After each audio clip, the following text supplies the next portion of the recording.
Oh my God, what did I just do? My biggest realization was I was over consuming just because it was available to me. Wow. Yeah, A lot of stars like lined up, I feel like. very much so.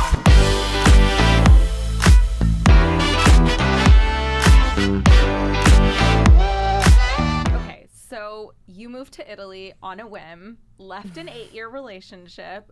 Tell me more. What even caused you to like think that that would be something that you wanted to do? Yeah, where to begin? So the 8-year relationship thing was kind of a long road of I needed to leave the relationship because my emotional well-being was definitely not at its best. I was really in love, but I knew that I needed to make a change. So that was like the biggest first, upheaval of changing my life. I was with this person, we lived together, my whole life revolved around them. So I knew leaving that relationship, I was gonna have to start my life completely over. And like, what did that look like for me? I was 28 at the time. And so through that journey, I left, like leaving the relationship and starting over. I started my businesses then as well. At the same time, I kind of just like actually got to deep dive into creating a business for myself versus living a life for another person. And the importance of, I knew that it was important to have my own thing, but I wasn't able in the relationship as a woman to have my own thing. And so that was like I was ready to create the life of my dreams. Regardless of being with a partner or being by myself. And Italy came into the picture because I had been going to Italy many times back and forth, actually, especially in my relationship before, and spending time specifically in a region called Umbria. And I fell in love with it, and I was happy, and I never wanted to leave every time I would go there. So it was something that was on my radar for a long time, but I was like, how do I make that change? And when I left the relationship, I was like, I have to, create a life of stability first. And then if it makes sense, I'll keep kind of exploring the option of moving there and what that would look like until it's either concrete or not. One thing I knew for sure is that I didn't want to live in Los Angeles anymore. I felt like I loved being in the wellness industry. I loved what I had built on social media. I loved, the idea of it was the place to be in wellness. But I felt like as I dove into spirituality when I left my 8-year relationship and I really started to unpack who I really was and what I really cared about in life, I didn't resonate with LA anymore. Wow. And so then what was the first step that you took? Like, did you just decide, okay, like, no, I'm deciding that Italy is the place for me? Or was it just exploring Europe for a bit? Like, what was the thought process when you decided that you no longer wanted to be in LA? Yeah. I was debating between moving to Nashville or moving to Italy. Very different. I knew that if Italy wasn't going to work, Nashville was my next move if I was going to stay in the States. So my family knew that I wanted to move to Italy, and for basically 2 solid years I was doing solo trips to Italy a lot to not only continue to work on myself emotionally and spiritually, but to explore to see if I still loved Italy by myself and not just from the relationship I had before, because I obviously, the Italy that I knew was from spending time there in my past relationship. And as I continued to take those trips by myself, and I just realized that Italy was a place that I loved even more by myself. And my dream, I'm a chef, so I've always had a dream to have my own farm and grow my own produce and, produce olive oil. And I had all these dreams, but I thought that this was like something that would happen in a decade from now, like 10 years down the road in my career when I'm a little more settled. Like that's when I thought it would happen. And so for Christmas in 2020, or 2021, sorry, I told my family we should try to spend Christmas, do something different and spend Christmas in Italy. So I managed to find a property. I booked it for us for Christmas, and my family was so stoked to like go and see this Italy that, I was in love with and that I was willing to like root my whole life and leave my family and my friends to go and live. So I told the one attachment that I had left was my house in LA was the first house I had ever owned on my own. And I put so much love and effort into this place that I had a hard time thinking about detaching from it. Totally. And I went, of course, like back and forth. Do I keep it? Do I rent it? Do I, but I felt like if I was going to make that move, I needed to leave everything that I ever had in LA. Like start fresh. And start fresh. So I remember just like, I was practicing non-attachment, because that's a big thing in spirituality, is like practicing non-attachment to everything. And I just like woke up one day and I was like, I think I'm ready to sell it. This was like this was October, like basically 3 months before I'm supposed to go to Italy for Christmas. So I get a real estate agent, my girlfriend of mine, and I'm like, okay, let's put my house on the market, and if it sells before I leave, I will just take my suitcases and figure it out. So I don't recommend doing this, guys. It was amazing, but like, wow. I put my house on the market and 2 weeks later it sold. Wow. So it was meant to be. Yeah. So I literally left with my house intact. Like nothing was packed yet, because the movers were coming to pack me my stuff like December 16th or something. And I was leaving December 15th. So I had my amazing assistant, shout out to her, who was quite new at the job actually, deal with having my house like totally packed and moved to Nashville and put in a storage unit. And I packed 3 suitcases and went on Christmas vacation with my family. Wow. And then did you just like not come back? Like what happened then? Yeah, I basically went and was like, okay, I'm going to start looking at properties. I actually was when we were on our Christmas holiday, I asked my family, like, would you guys want to look at properties for fun? And they were like, yeah, for sure.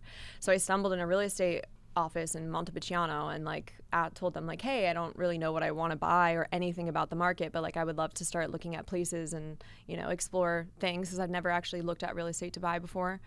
And they were like, yeah, no problem. They like sent me a bunch of lists. I narrowed it down, and I sent them 2 places that I wanted to see. And funny enough, the first place I saw was the place I acquired to purchase. Wow. Yeah. A lot of stars like lining up, I feel like. Very much so. I even it's funny because the property became a bit of a drama in the end. It took me, I still have not purchased it, nor do I know if I'm going to, because yeah, it's been over 2 years now. Yeah. I literally put an offer in February 2022. On February 22nd, it was 22222. And looking back, it was like everything, really went magically perfect in a way. But I do believe that the universe, God, whoever you believe in, has mysterious ways of making sure that things are always in even energy exchange. Looking back now, I realize that I was a foreigner. I was a woman who wasn't even 30 yet, going to Italy and thinking that I come from America, who would, anything's possible here. And you go to a foreign country and it's like basically throw away everything that you know and start over. And I went in like super ambitious, like I can figure anything out, and I got taken advantage of big time. In what way? By the real estate agency, and being somebody that doesn't really know what houses and market should cost. I thought that I did enough research to be smart, but long behold, I wasn't, and I totally I was going to overpay for this property. I think the universe worked in a mysterious way and basically made everything wrong happen after that. Like all these regulations were wrong. The like everything has to be approved by the Italian commune. So it's very complicated to like buy property there. It's not like a simple, you can buy it one day and it's done. And the owners, bless them, they're also, I don't really have anything against them. They're also foreigners, older. And we both just like had local Italians that like kind of didn't do their job well. And so I was supposed to buy this house August 2022 when the euro was the same as the dollar. That was why I wanted to invest property, and that was the time. And here I am almost 3 years later, and we still haven't had a transaction. Wow. Okay, so then technical question. How does an American actually even move to Italy? Isn't that a hurdle in and of itself? So There's different ways, of course. As an American, we're pretty lucky that we can, move to most countries. And yes, you need a visa, and there is steps you have to take to make sure that you can't just like stay there as long as you want. So I have a long stay self-employment visa, but I also bought land around the houses that I wanted to buy, which is where my olive oil is produced from. So I opened an agriculture company in Italy called Shayna Agricola. And so my long stay visa is because I have a business in Italy. I see. So then so you moved there, and this is like already a huge new chapter that you're doing. And what's the transition even like going from LA to living on a farm? Like that must have been like a big transition. Polar opposites. Yeah. Like, it's funny. I'm one of those people who really is like an all or nothing. Like if I'm going to go for it, I just go for it like full speed because I'm like, if I'm going to do it, I'm just going to do it. And even though it's a great mentality because I think I've achieved as much as I've achieved because of that mentality, but there 100%. are certain, times where you're like, maybe I should have, maybe I should have like prepared myself a little bit more, like taken a little more steps. But I remember, so the owners let me move into the property in September because they knew I was moving from abroad and the delays were on them. They had a bunch of irregulatory things that they needed to, it didn't pass the inspection. They had to change a bunch of stuff. In Italy, it takes like 100 times longer than what you would think in America to get anything done. So it was just like thing after a thing after a thing after thing of a thing, like over and over again. So they could never sell me the house because it was basically not approved to be sold to me. Then, of course, now the market price has been changed and there's a lot of like, I've lost a ton of money on this property because I also moved into it, took on all the expenses without being able to like make it an investment property, which was I was going to build a retreat center. That was the whole idea. So there's a lot of like things we don't have to get into, but I moved on a whim and didn't even have a visa. Of course, I kind of did things backwards. Like I didn't know if I was going to stay until I was there. So it was this like I had to figure it out once I was already there. So I was kind of, moving around a lot. I was in Schengen, you can if the countries in Europe are in Schengen, you can only stay there 60 days or 180 days, but it can't be like it can be all together, but it has to reset after a certain amount of time. So you can't like stay there 3 months and 3 months. You have to stay 6 months in a row. You have to stay 3 months, and then you have to stay back and away for another, whatever amounts of months, and then you can go back. With a visa, you can come and go as you please. So I was definitely taking a risk, like jumping around, and probably spent a lot of money that I didn't need to. But part of my journey, and here I am. So then what is it like living on a farm now? Like, what's that process even like? What were the changes that you made? Because obviously you've kind of on Instagram shown even just like the journey you've had with your skin and your gut. So what were the first things that you started to learn? And I guess what advice would you give to people based on your experience on like wellness things that they can learn from you and apply here? Yeah. So my biggest reason why I chose Italy was, yes, of course, how I felt there, but it's actually one of the most sustainable agricultures in the world. And they do things the ancient way, and nothing is over processed or over tilled or over pesticide, ridden like we have here in the States. I suffered with gut health problems and skin problems for as long as I can remember, since I was really young. And of course, nobody talked about gut health until maybe like 5-6 years ago. Moving to Europe, every single time I would go to Europe, I could eat all the things that I wanted, and it never affected me like it did here. And so that was a big factor, of course, of like moving to Europe and feeling that way. And for me, my biggest passion comes from trying to educate people back here in America and in the world what Italy is doing regulatory wise for their land and agriculture that we should start applying here. Because not everybody can pick up and move their life to Italy, and I'm very aware of that. And my story is not to tell you to do that, it's to inspire you that like big choices can really be quite amazing and fulfilling in life, instead of staying in a place where doesn't necessarily like fit you. But from like a wellness tip perspective, I mean, I was running on the hamster wheel of life living in LA. I have, 4 businesses and always never thought I was doing enough. I if you would have asked me when I was living in LA if I had underlying anxiety, I would have said no. When I moved to Italy and on a farm and in peace and in a lifestyle where people are not eager to do a million things for their job and everything takes 100 times longer because everyone rather go on vacation or take the weekend off, you're taught patience. Like, I thought I was patient. No. I was absolutely not a patient person. I just don't think you have that living in North America. I don't think that we understand what patience means. No. So it's like a whole different level. It's a in completely Europe. different level. And don't get me wrong, when I first like arrived at that farm and I cried because I was not only like, these farmhouses are like really old and not like they're beautiful, but like there's nothing luxury about them in the inside. They're torn apart. There's no cabinets. There's like the bathrooms are really old. This is like a 30-year-old, farmhouse. So I arrived in a furnitureless with one mattress on the floor with like a black table and orange chairs. I'll never forget. And I just like sat there in this farmhouse going from like living in LA and having all the things that you could ever want and wish for, like Amazon Prime, to isolating myself in the countryside. And I realized like, oh my God, what did I just do? And also like my biggest realization was I was over consuming just because it was available to me versus actually looking at what your necessities are and what you need in life to survive and not overconsume just because I was forced to only have what I needed versus like an abundance of online shopping. It doesn't exist in Europe.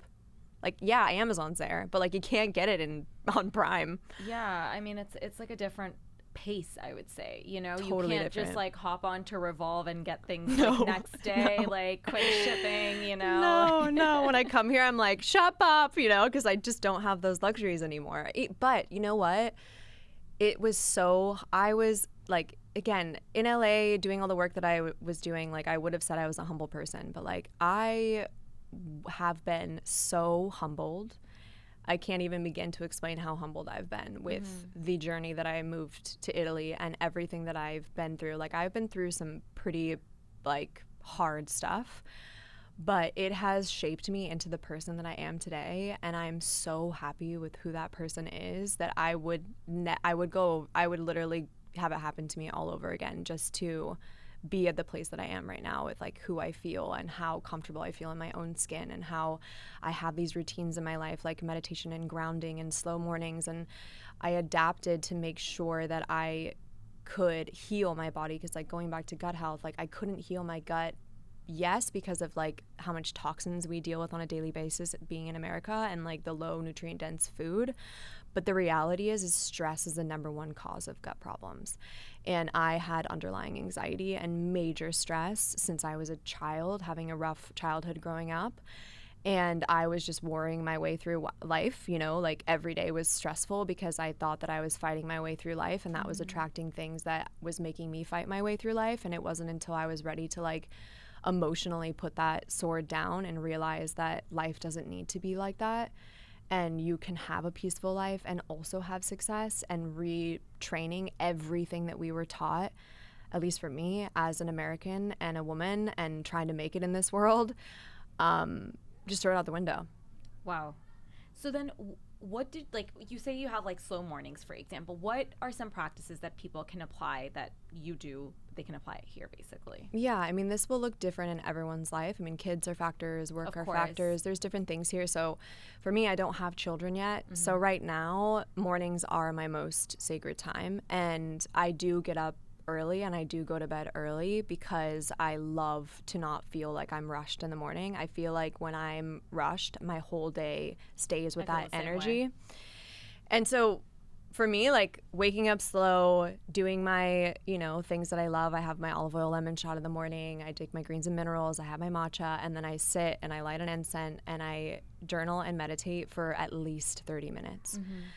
Then I love to, if it's, not raining or something, I always go outside and ground my feet in grass, like physical, nature, which I felt has helped a ton. It seems like something so simple, but it actually has a huge impact. And, morning sun in your face, like these small things that are free that we take for granted, I think sometimes. And then of course, like daily movement. Like I also was a huge fitness girl and like, you know, killed myself in the gym with weights for so many years and like loved all the different workout stuff. And like now I've changed a lot. Even my gym routine. Don't get me wrong, I love a good workout, but like I'm not trying to kill myself. You know, it's not about the way that I look. It's about how it makes me feel and how energized it makes me feel and how it lets me, you know, let off some steam. I'm an Aries rising, Aries Sagittarius moon, so I'm like 3 fire signs. So I have some steam to let off sometimes, and like, you know, Pilates is my new favorite way to do that, or balanced endurance, like band stuff. Like I do love weight still, and I do mix it in, but it's not this like need of like, you know, hardcore workouts to feel achieved. I love that. Okay, so I want to talk about the olive oil because you have now your own brand. And so how did you even get into olive oil?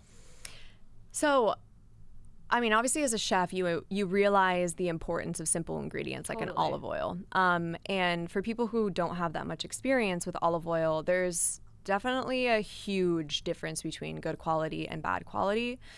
I know just from, you know, looking for olive oils myself before I produce my own, that things like single origin are pretty much impossible to find. If you can find single country, that would be, you know, ideal. But most of the olive oils that we see on our shelves are not either one of those things, and they're sourced from multiple different countries and manufactured in one place. And then, you know, most likely not the highest quality olives that they're, you know, pressing. Also, to producing my own olive oil, you realize that the best olive oil, after they pick and harvest the olive oil, and we hand pick everything on ours, it should be at a maximum of 12 hours before it's extracted. Imagine how long it must take to go from like multiple different countries for all those olives to get to the manufacturer, but to then be pressed, to then be put in a bottle. Like, this is not a high quality olive oil. And olive oil is like one of the most amazing medicinal plants on the planet. It's been around forever. And if you're going to consume it for, you know, health, wellness, and care about, you know, what you're putting in your body, making sure you have, of course, a certified organic olive oil, but hopefully single origin or single country at least, is really important. So for me in my olive oil journey, like as a chef, I've always been obsessed with olive oil, and I love different taste profiles, and it's like very much like wine to me, you know. There's like so many different facts about it. Also too, like the polyphenol count, the high polyphenol, which is the cancer fighting antioxidant, that only comes from ancient trees. So newer trees have a spicier, you know, grassier, greener textured flavor, you know, color, but they don't have the high polyphenol count because they don't have those deep roots into the soil, which is actually feeding the trees to give the polyphenol count. So my trees on my land, why I love them so much is, one, because they're like freaking amazingly beautiful, but they're like over 200 years old. Wow. So the polyphenol count is really high in mine, and every year is different depending on weather. Of course, it's very much like wine as well. Like every year it'll be a little bit different, the harvest, depending on rain and, you know, these kinds of things. Like last year was one of the worst year in history for olive oil. But yeah, so it's those are important things to look for. So when I was looking at these farmhouses, I noticed that the farmhouses were only in like a small gated area, and then there was a ton of land outside. And once upon a time, the olive trees that were in this small area were on the outside of the area. So I asked the real estate agency, like, who owns, once upon a time, this all used to be one, like, who owns it? And so she looked into it, and it was in a trust of 7 Italian families and for sale. So I inquired to purchase it. It was attached to like way more land that I did not need, but I really wanted to buy the olive oil because I had tasted the olive oil from the owners of the house, because they produced their little bit with the inside of the houses. And I was like blown away by the olive oil, and I was like, oh my God, this is amazing. So then I decided to give it a try, and I was like, I would love to produce my own olive oil and sell it through Shayna's Kitchen, my brand. And so we produced it last year for the first time, and it did extremely well. That's incredible. So the thing that I notice about you is that you do like an olive oil shot, which I want to ask the difference between consuming it that way versus, you know, just having it in your food. Yeah. So obviously having it in your food is really good because you're still getting the polyphenols, you're still getting the healthy fats, you need those omega-3s. Those are the anti-inflammatory things that you want. Inflammation is what really causes disease in the body, so fighting inflammation is number one. So consuming olive oil as much as you can during the day is awesome for your health regardless, drizzling on salads or toast or whatever. But when you do an olive oil and lemon shot or grapefruit or whatever it may be, I'd started like mixing them together recently, on an empty stomach in the morning, you're allowing your stomach to be empty, and then you're putting two really powerful things first thing in your stomach, which is going to set yourself up for not only detoxification, but also for the whole rest of the day of how you digest your food. And if your stomach is in an empty place, this is why fasting is so great, not maybe like always, but in certain circumstances, it allows your body to start eating away and fixing all the bad bacteria or imbalances or like viruses or whatever you may have in your gut that's disrupting your digestive system. So when you put something as powerful as a high polyphenol olive oil in your stomach with lemon, which is high in minerals, and that will replenish your, minerals in your body, which is super important, you're basically like setting yourself up and killing all the bad bacteria that may be sitting in there, like trying to wait for the next thing to come in that can feed all their, nonsense.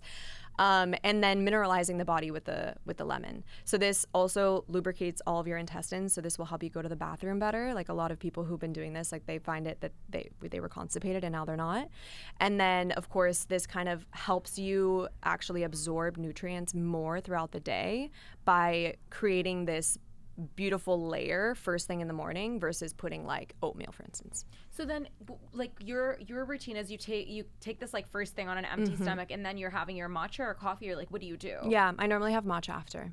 And then when are you eating your breakfast? So it depends on the morning. I'm not one of those people that like, I don't have like a set time. So, yeah, I'm one of those people where like I eat when I'm hungry. Yeah. And I'm very in tune with my body. So sometimes I'm hungry when I first wake up and I eat something, and sometimes I'm not hungry until 11 o'clock and then I'll eat then.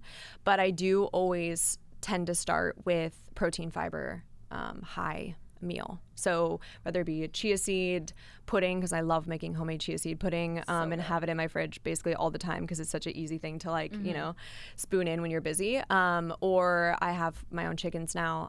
So I have eggs always on hand. So I love different types of egg breakfast. And then I home make sourdough rye bread now. I started my sourdough bread journey. Wow, I did not know what I was getting myself into. It took me like 6 months just to make a starter. I was like, wow, I really respect, this is why like baking, like I went to culinary school, but baking and pastry are completely different schools, and I get why now. Yeah, that was a whole other thing. But now I have a starter and I love it. And now I bake anything that I bake is basically with this sourdough starter. That's incredible. Like, how cool. Yeah. And when it comes to healing your gut, because this is of course like also something that you talk a lot about, and I believe you have a masterclass on this now as well, right? I do. Any tips that you can share with our audience? Like, what are the most basic things that they can do? Yeah, so everybody essentially has some sort of gut imbalance. Unfortunately, we literally live in the most toxic time in history for our bodies, and our first line of defense is our gut, because everything we consume, how we breathe, the food we eat, the water, everything is going to our gut, and that's our first line of defense. Some people have extreme symptoms, some people don't, but all in all, we all should be looking at our gut health. And some of the simple things that you can do essentially tomorrow is, one, check in on your stress levels, because I was one of those people who was doing everything by the book, right? I was drinking the green juice, I was having the salads, I was, doing the workouts, I was doing all the supplements, I was taking all this stuff, but I was literally chronically like ill, and I had nothing was helping my gut problem. And it wasn't until I looked at my stress management that it really started to improve. So I think number one, if you've been thinking about doing a little journaling in the morning or meditation, or maybe it's going to look different for everybody. Like one of the girls on my team, for instance, meditation is like makes her want to tear her hair out. So she listens to walking meditations, and that's a way for her to decompress.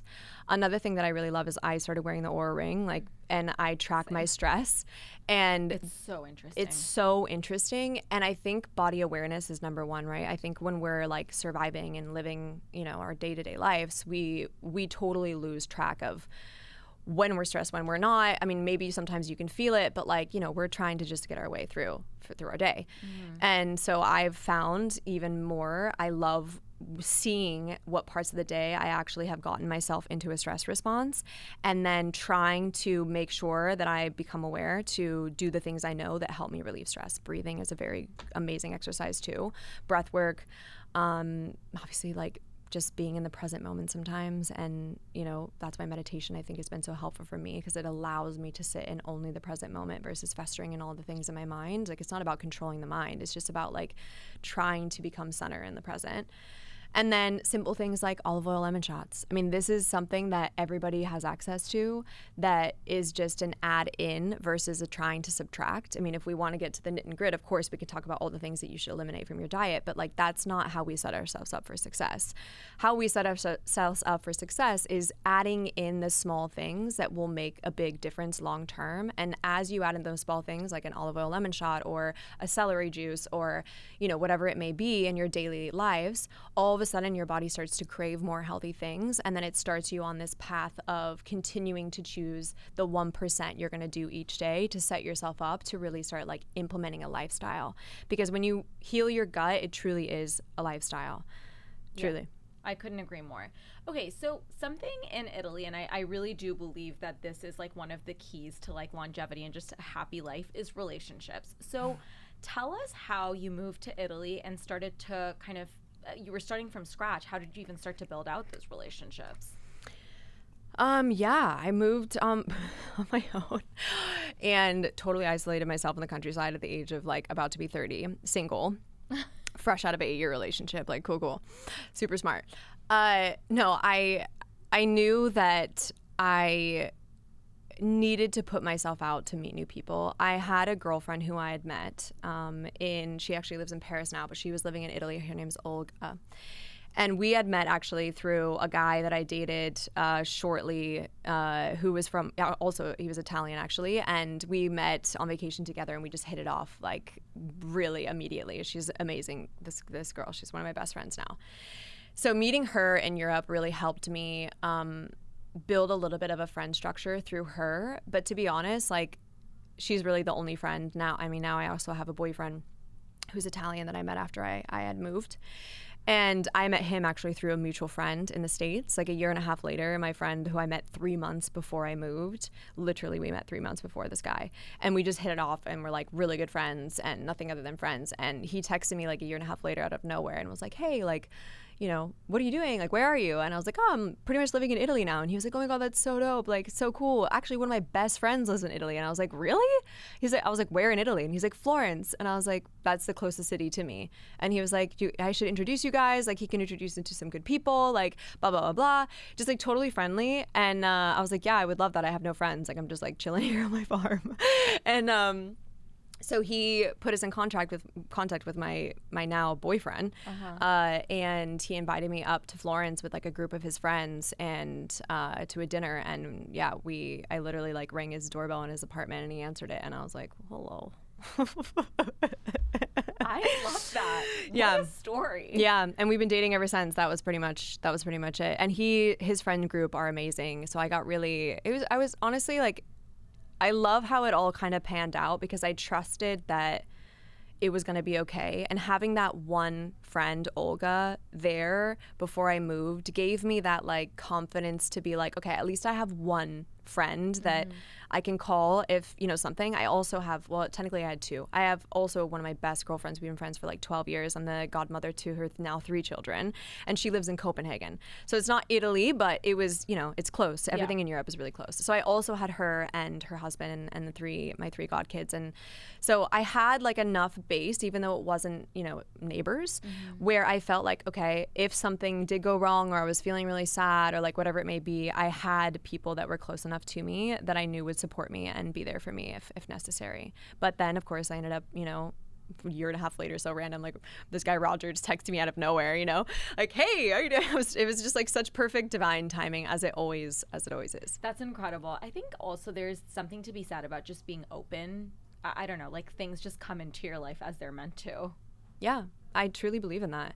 And I mean, my biggest struggle, of course, and I think probably a lot of people can relate to this, is when, you know, everyone has a different past, but for me, it was really deep diving into spirituality. And like, I mean, spirituality has so many different meanings, but like for me, it was just really healing the trauma that I have been through and understanding myself and my triggers at such a deep level that they no longer affect me in my life anymore. And even though I had a lot of self-awareness, those traumas were not healed. And so no matter what, they would somehow come up, or I would attract something, or, you know, a certain type of friend or relationship or whatever it may be that I was just basically like, you know, repeating a repeating pattern. And, you know, it's the hardest part is when you're making decisions that you don't really want to do, but you know are the right move, which is like happens to us a lot in life, where it's just really emotionally hard and you really don't want to do it. You have to just drop into trust like a 1,000,000%, because there's been decisions that I've had to make where they make no logical sense, but my soul is calling so hard to it that I know I have to listen. Like, remove from fear, remove from, you know, what people are trying to be in your ear about, and like listen to my true calling and just do it. And that's where you have to be like, I just have to trust the process and trust that everything will work out how it's supposed to, regardless of if I have to go through something, you know, challenging, that on the other side, it always is better. And every time I've dropped into that trust and continued to do that, I've always been rewarded on the other side. Oh, I love that. That's such a beautiful message. Okay, so I want to spend a couple of minutes on audience questions, because I cannot believe this is like, we're almost ending right now. But the first question, I know you've shared breakfast already, but one of the questions that I got from a few people was, can you share what you eat in a day? So, I mean, we've gone through breakfast. What are some fun lunch and dinner ideas? What I eat in a day? Oh gosh, guys, it's different all the time, but I do have, I guess, some like go-to things that I always have. Like, I love smoothies. I feel like smoothies are such a great way to get in all the nutrients that you need in a very compact place.